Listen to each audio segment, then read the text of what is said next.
Last time we talked about VFX, we stopped just short of The Matrix's bullet time and the new millennium. But have you ever wondered how we got from there to here? These are the top 10 innovations in VFX of the 21st century.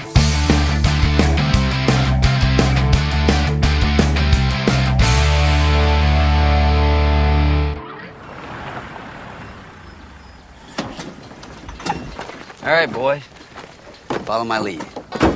Starting us off at number 10, we're warming up with one of the least flashy innovations in CG technology that has nonetheless had one of the biggest effects on Hollywood filmmaking to date. If you've made fun of how blockbusters look lately, you know it's all the rage to criticize them for being almost exclusively teal and orange. And while we won't completely decry the look, we will put our vote in for originality. But either way, what we're ultimately talking about is that the color of films can be changed. There's an artistic spin on the look of motion pictures, like a moving Photoshop, and it's called color grading, or coloring, which makes filmmakers sound a bit like creative kindergartners going to town with their Crayola. But that's beside the point. Back before the 2000s, we didn't have Photoshop or iMovie or Instagram or nearly as many likes on our purple-tinted selfies at sunset. So filmmakers used celluloid and prisms and things called telecines to color time the look of the film in a completely analog fashion. It was pretty good, but it had its limitations. So when Joel and Ethan Coen wanted a dusty autumn look for their period dramedy Oh Brother Where Art Thou, despite shooting in the vivid green middle of summer, their cinematographer Roger Deakins said, "Screw it,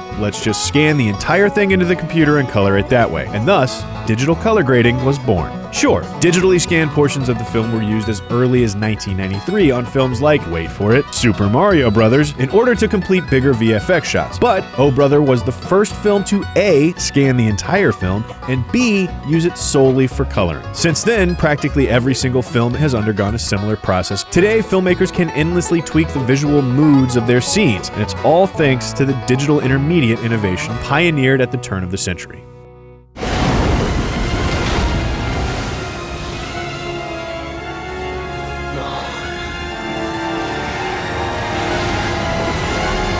Moving forward to number 9, it's time to get a little more flashy and effectsy.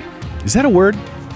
It can be. It is now. One of our pre-2000 picks was the gorgeous digital alien pseudopod from the Abyss, a creature made up entirely of water. But the following years didn't see much more 3D fluids than that. Ants and Titanic both made some good attempts, but the results were limited. You see, there are two basic ways to simulate fluids. You can calculate them particle by particle, drop by drop, or consider an entire volume at once and simulate the mass as a giant flowy mesh. The problem is that drop by drop doesn't scale very well to larger bodies of water because the calculations get insane and the volume mesh looks pretty dopey in situations where water might break up into smaller droplets. But in the year 2000, Industrial Light and Magic developed a solution by combining the two approaches into a hybrid simulation that used volume calculations for larger bodied portions of the water and droplet type simulation for when they broke down. They debuted this innovation in the ocean disaster film The Perfect Storm. Although specific algorithms and software have come miles further for films like The Day After Tomorrow, Happy Feet, Pirates of the Caribbean 3, and The Life of Pi, the basic approach is still exactly the same. And it's not just water. Fluids are more than just liquids to computer nerds. They also include gases, flames, and volumetric effects, which make us a little suspicious about what your resident Geek Squad employee might have in his thermos. But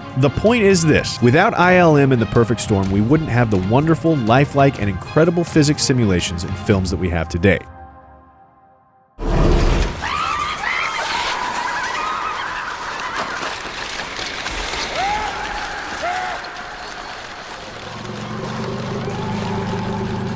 Next up, at number 8, we have to pay homage to the incredible VFX contributions of Peter Jackson and Weta Digital from The Lord of the Rings. In addition to innovations in water effects, character animation, fire effects, and digital camera movements, we'd like to honor the first of its kind work on crowd effects and the first ever movie use of artificial intelligence for the members of their giant digitally rendered armies. Beginning in 1996, Peter Jackson had his workshop begin working on a program called Massive, which was used to create enormously complicated crowd animations, with digital characters numbering up to 70,000 for his upcoming films. Each character is randomized with a variety of traits, from their size and proportions, to their outfits and dirtiness, to even their personality. Then, each character is given a range of actions that they can do in the form of between 150 and 350 different animations for each. All of this is processed by every single character's digital brain that combines up to 8,000 different criteria to make its decisions, including the abilities to digitally see and hear, resulting in their ultimate decision, action, and thus animation. The result allowed digital artists to place starting points for their orcs and elves in scenes like Moria and Lothlorien and let them loose, resulting in characters that independently scaled pillars, picked fights, and taunted members of the Fellowship, all while appearing to be individually animated. It's a mind-blowing technology that has become an industry standard for crowd animation, and it represents one of the biggest landmarks in the animation of scale ever engineered for film.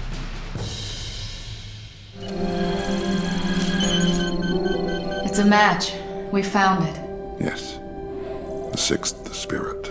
Of course, if you heard The Lord of the Rings and immediately thought about Andy Serkis's pioneering work as mocap artist, you're in good company, because so did we. Unfortunately, Lord of the Rings actually wasn't the feature debut of motion capture technology, although Serkis's virtuoso performance certainly helped elevate it as the most notable of its generation. No, in fact, the credit for motion capture technology in a feature film rightly belongs with our number 7 pick, the massive flop that was the all-CGI feature film Final Fantasy: The Spirits Within. Okay, technically Sinbad, Beyond the Veil of the Mists, got there first, but it didn't really see much of a release, so we're happy to just give it this mention and move on. Because not only did Final Fantasy debut the first full motion capture, but it was also the first real attempt at a photoreal animated feature film. Although photoreal here should be taken in context and with a grain of salt, but back to the motion. If you don't know, motion capture is the digital technology that dresses people up in silly jumpsuits, sticks ping pong balls all over their bodies, and makes them dance around, magically capturing their movements into a computer. Of course, those ping pong balls are actually called tracking marks, and an array of cameras are used to triangulate the 3D position of each mark individually so as to apply the data to a corresponding 3D skeleton, thus digitizing the exact movements of the actor. But let's not get hung up on the specifics. It's a wonderful way to bring the complexity and nuance of a real-life performance into a computer, and it all got its start here with The Spirits Within.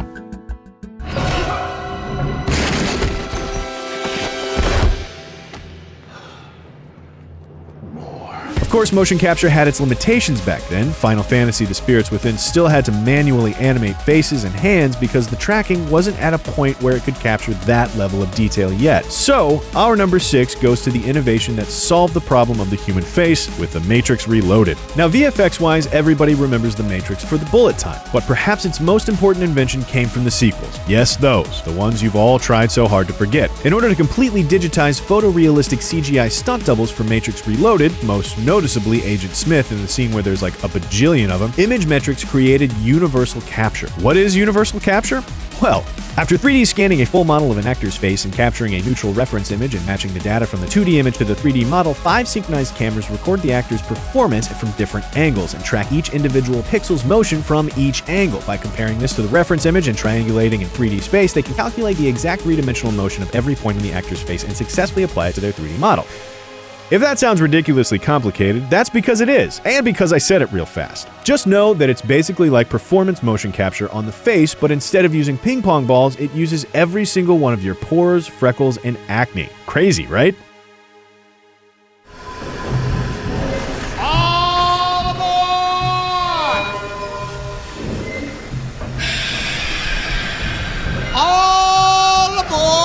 Most performance capture technology continued to mature, and it wasn't long until an animated film came out that used the complete toolkit to completely animate an entire digital cast with motion capture. And we can thank Robert Zemeckis for this innovation for his wonderfully heartwarming, if a little dead-eyed, Polar Express. Yes, except for a dance notable for being humanly impossible to physically perform, all of the animation from Polar Express was motion captured and pasted onto CGI characters by a star-studded cast that included Tom Hanks, Tom Hanks, Tom Hanks, Tom Hanks, and Tom Hanks, because, well, he was basically everyone in that movie. But the film also gave us the featured debut of painted marker facial tracking that stands alongside our number 6's markerless computer wizardry as one of the more important performance capture techniques of the digital era. It's a film that paved the way for Zemeckis' visually impressive yet increasingly less successful CGI efforts like Beowulf, A Christmas Carol, and Mars Needs Moms, along with pretty much every single movie nowadays that uses performance capture. Planet of the Apes, The Avengers, and The Hobbit. It was a revolutionizing piece of technology and something that will continue to shape the faces of special effects for years to come.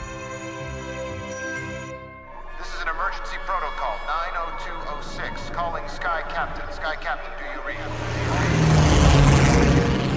Repeat, calling Sky Captain. Come in, Sky Captain. This is Sky Captain.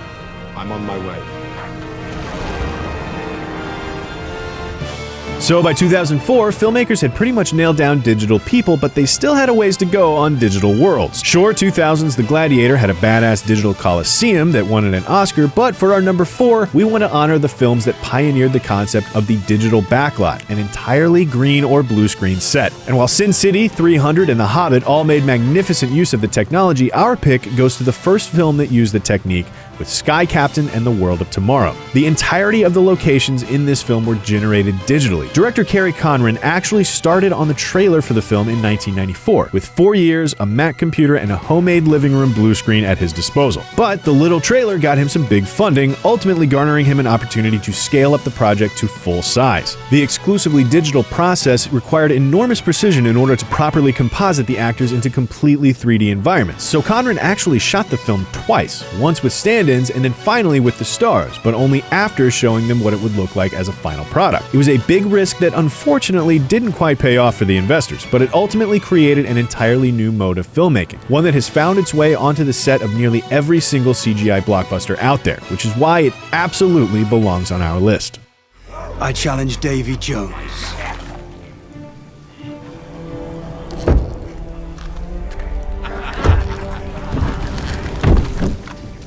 I accept that done. As film technology continued to develop, the digital and physical worlds continued to grow closer and closer. As we moved into 2005 and 2006, films like Spider-Man 2, King Kong, and Superman Returns found new creative ways to fool audiences with impossible visuals, and CGI characters finally began to climb out of the uncanny valley. But the need for fantastical characters interacting with normal ones began to rub up against the inconvenience of filming a scene piecewise in 2 separate locations, both on set and in a motion capture studio. So, as usual, Industrial Light and Magic came along and changed VFX forever, again, by inventing IMMOCAP for Pirates of the Caribbean 2: Dead Man's Chest. IMMOCAP is basically just normal motion capture that happens alongside principal photography. They stick on the tennis balls, the spandex onesie, and then toss the actor out to go shoot in front of real lights, camera, and action. Then they attach 2 extra witness cameras to the side of the primary camera and use them to capture the actor's motion data, triangulate all the information, and composite the result back into the scene. In combination with the gorgeous rendering of Davy Jones's face/octopus beard, Dead Man's Chest succeeded as the most convincing example of photoreal CGI mimicry of its time. Let's go! While we're sad to skip over the remarkable grafting of Brad Pitt's aged CGI face onto the bodies of other actors in The Curious Case of Benjamin Button and its successor, The Social Network's twice the Army Hammer, twice the Handsome, we are of course delighted to see pretty much every other innovation on our list put together for 2009's Avatar. We all heard the marketing hype built around this film. 12 years to develop, invented new technology, revolutionizes filmmaking, blah blah blah blah blah. But this movie was the real deal. James Cameron created the first completely believable, fully integrated intermeshing of 3D and live-action worlds for the film. And he waited the rumored years and years to do it for a reason. All the other stuff on this list had to be invented. Once that happened, and only then, did he turn it up to 11 and really scale it beyond belief. And while Cameron innovated on everything from 3D cameras to data management, which sounds like a thrilling story for another list, we're most interested in his 2 main contributions to performance capture and live virtual rendering. In terms of performance capture, Cameron got both bigger and smaller. First, he sextupled the previous maximum usable area that motion capture could track, allowing him to stage digital set pieces of unprecedented scale, but then he attached tiny boom cameras to the face of each actor so that while the massive broad sweeps of their bodies were recorded on the one hand, every nuance of their facial performance was captured on the other. Cameron then combined his performance capture innovations with a newly invented live rendering technology that allowed him to stage his motion capture actors and, in real time, watch the CGI performances that resulted from their movements, as it happened on the exact same digital set that would end up in the real movie. No longer was there guessing and measuring involved, but actual real-time feedback of the final CGI product. Cameron also created a motion-tracked dummy camera that could be used to control the virtual camera so that real live camera operators could film the motion cap scene and then digitally watch it through their monitor as if they were looking at actual Na'vi. And as if that wasn't enough, he also integrated it with real physical optical cameras so that he could combine live-action footage shot on a green screen with digital mocap footage shot in a motion capture stage in real time. Holy shit, that's enough! Moving on! So what do you like about being up here? The silence. You gotta admit one thing. Can't beat the view. And finally, counting down to number 1, we're skipping over the not quite notable enough but still awesome VFX work from the later Harry Potters, Inception, Transformers, Watchmen, all those Marvel movies, and The Life of Pi in favor of the incredibly brilliant Gravity. And while we've spent way too much of this video saying the word mocap like it was going out of style, Gravity followed more in the tradition of Sky Captain and the World of Tomorrow, in that it composited real actors into digital sets, only on steroids, crack, methamphetamine, horse tranquilizers, and over-the-counter hemorrhoid cream all at the same time. The key to this innovation was first, massive pre-visualization. They basically finished the movie a few times over before even casting the actors, but mostly the lightbox cage rig that Cuarón and Lubezki created together. Yeah, we know an innovation that just consists of fancy shining LED lights might sound a little like, so what? I've got an LED TV and you don't see me winning any Oscars. Avatar had mother flipping virtual reality camera. What's Gravity's deal? But it's actually a massive deal, because if you ask any photographer, light is the most important consideration of any photograph. So when it comes to CGI, the thing that ruins the illusion in this millennium isn't really the modeling, that's all top notch, or the animation or the physics simulations. It's the lighting. So in order to match the digital light with the real world light near perfectly, Lubezki and Cuarón figured out the exact lighting characteristics of the space the astronauts were floating in, then projected it onto their face from every direction while they were strapped into the goddamn coolest video game simulator we've ever seen. It's pretty much the reverse of James Cameron's innovation. Instead of transporting the actors into the virtual world, Cuarón transports the virtual world onto the actors. It's brilliant, gorgeous, and previously unthinkable, and it's sure to be a building block for the VFX future to come, which is why it's our final entry in the top 10 VFX innovations of the new millennium.